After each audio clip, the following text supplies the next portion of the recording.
Back in July, the International Court of Justice ruled that Israel's occupation of the Palestinian territories and settlements is illegal and should be withdrawn. Now the Palestinians want this affirmed by the General Assembly, also insisting Israel do this within 12 months. The Palestinian permanent observer to the UN, Riyad Mansour, told the Assembly that the Palestinians want to live, not survive. They want to be safe in their homes and they want their children to go to school without fear. Those who think the Palestinian people will accept a life of servitude, a life of apartheid, are the ones who are not being realistic. Those who imagine the Palestinian people will disappear or surrender are the ones who are not being realistic.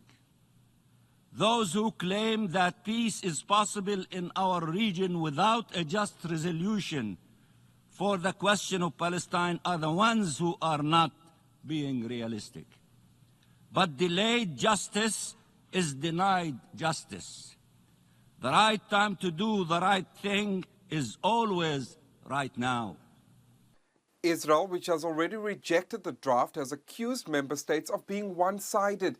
Its permanent representative says that despite the unprecedented terror unleashed upon Israel by Hamas last October, the General Assembly remains silent. You can ignore the atrocities that took place on October 7.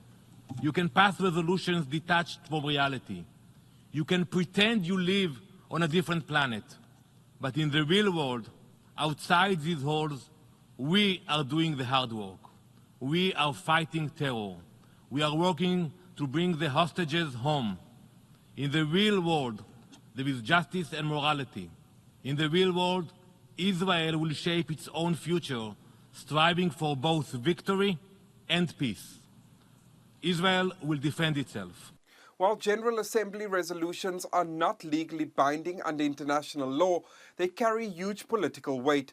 But it's unclear whether this current resolution before the Assembly will garner the same amount of overwhelming support as previous resolutions on Palestine. About 70 member states will address the General Assembly ahead of the vote. Jody Jacobs, CGTN, New York.